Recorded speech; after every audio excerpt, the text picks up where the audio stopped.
We went to PAX East with a bag full of stuff that inspired Doom Eternal, and we're going to show it to this guy. My name is Hugo Martin, and I'm the game director on Doom Eternal. So we've got a bunch of objects here Cool. that are related to Doom, and we're going to give them to you, and you can do whatever you want with them. Item number 1. I'm excited. Oh, dude, this is awesome.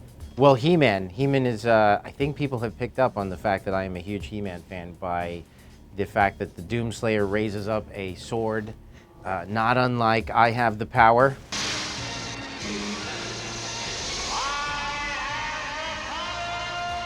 In our DNA, you know, to reference these great 80s properties, because so much of the game, tone-wise, is basically like a Saturday morning cartoon. The artwork of HeMan, the brand overall, was a big inspiration for us too. We actually took a look at a lot of the illustration art used for the box art of the original HeMan toys and how colorful they were. A lot of the Doom universe takes place in the past, and there's a fantasy element, so we wanted to portray that world in a way that we thought was different. So we kind of went with more of a cartoon approach, where we started looking at the box art from HeMan specifically and how colorful and fun it was. This was a good one. You did your homework, because this one means a lot to me.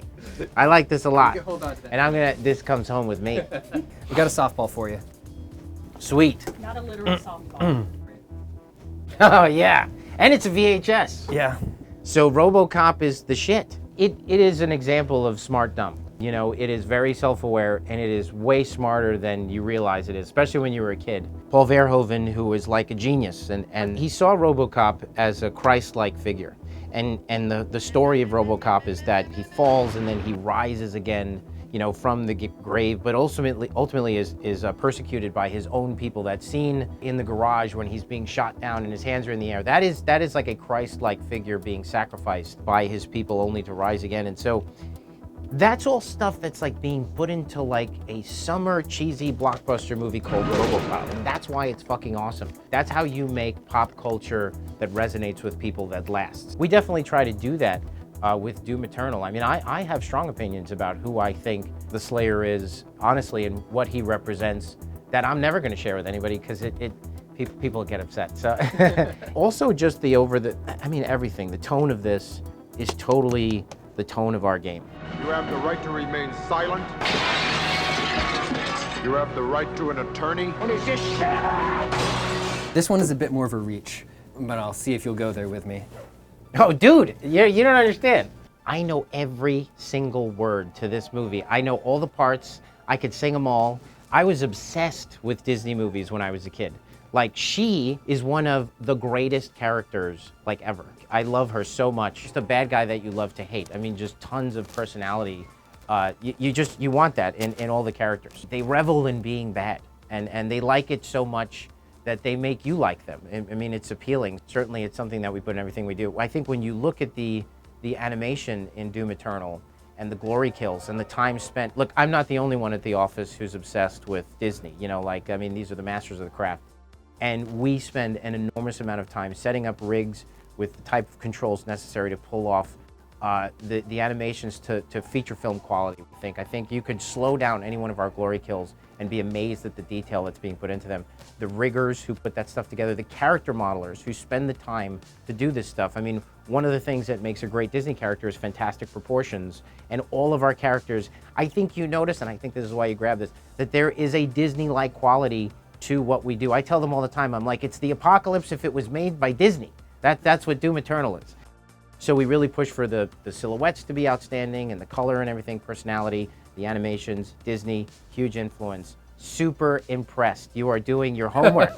Like, this is all, I'm keeping all of this. Next one is... Oh, I see toys. Oh, I'm excited. Oh, dude, this is awesome. This was my first Doom. I finally got a chance to play Doom on my own, like in my house. I would play Doom at my friends, check it out. I was a Doom fan, everybody loves Doom, but I just didn't have access to it. So this was my first chance to be able to play it, and I loved it. I thought it was awesome. And honestly, I know this is maybe not appropriate, but I think it might be the best of the old Dooms. Doom 93, you know, it invented it, so certainly it's always gonna stand alone. But I really do think Doom 64 of that version of games, Doom 1, 2, and 64, kind of perfected it, I thought. And when we started Eternal, one of my favorite things about this game is that the level is constantly fucking with you, with lighting and traps and different things. You always feel like you're on edge, and not in a survival horror way. It's just like the level is constantly trying to mess with me. And it is something that we tried to bring into Doom Eternal. A really good reference. This is awesome. I love it. Fantastic character design in this too. Cool. So this is one that you can't keep because these belong to me. They've been on my desk for years. Oh yeah, look at that. This is awesome. Pacific Rim. I worked on this. Yeah. It was an amazing opportunity to be able to design mechs, you know, Jaegers. Dream come true as an artist, you know. I was part of an amazing team. Didn't do it by myself, but being able to just work with Guillermo del Toro and have that experience and be so close to the movie making experience was amazing. I was like just a little kid at a theme park. And if you'll notice, there's mechs all over the place in Doom Eternal, because that was like, that's not even a question. I mean, it's gonna be cliche, but as long as people follow anything that I'm involved in, if there is a way, I'm gonna stick giant mechs in it. So you can, that's a promise. Another VHS for you. Oh, that's awesome. Yes, The Last Boy Scout. We love this. Huge influence on the way that we told the story for the original Doom and still to this day. Extremely self-aware. If you touch me again, I'll kill you. 2 for 2. Told you. The attitude of great 90s action films. I mean, come on, it's all over Doom. It's definitely what makes Doom Eternal and Doom 2016. That's kind of like the framework that we use, is like characters that are very self-aware, that they know that they're in an action film, and they kind of play with that premise. So this was definitely a big influence on how we tell the story. There's so much 80s and 90s nostalgia, you know, in Doom Eternal. It was a good era for schlock. Yeah, absolutely. Oh yeah, dude. You're gonna make me emotional. I'm gonna get choked up. Iron Maiden, Number of the Beast. When I was a little kid, I thought that these covers were so freaking cool, and it was my brother used to take these and draw them all the time, and I thought they were like the most awesome thing. I mean, the character of Eddie is so cool, and there is so much Doom Eternal in this cover. Look, everybody said metal as fuck. Look how metal that is. It's fucking amazing. You know, sort of over the top, kind of ridiculous, you know, but super badass. I love that it's like this cartoonish version of the occult, which is totally in Doom Eternal, you know. Just an awesome character and an obvious influence to Doom Eternal. And has some meaning to me personally, because it's my brother's. This one's very important. This is huge.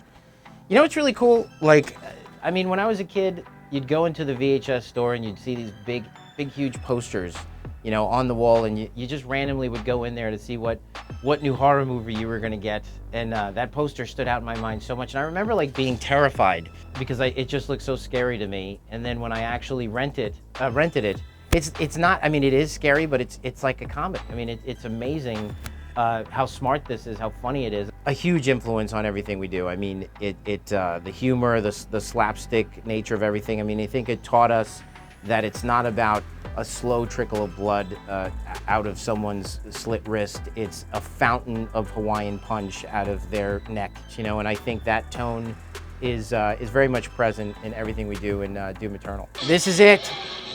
This is exactly what I'm talking about. Look at that. That's absurd. More blood. Like, that's so good. That's so Doom. You know, what's funny is we actually made like a video of that and showed it to the team, because we took a collection of stuff from Saw and Hostel, and then we said, this is what we don't want to do. You know, we're not doing survival horror. We love those games, but we really actually don't want to scare people and make them grimace and look away. We want them to lean forward and smile.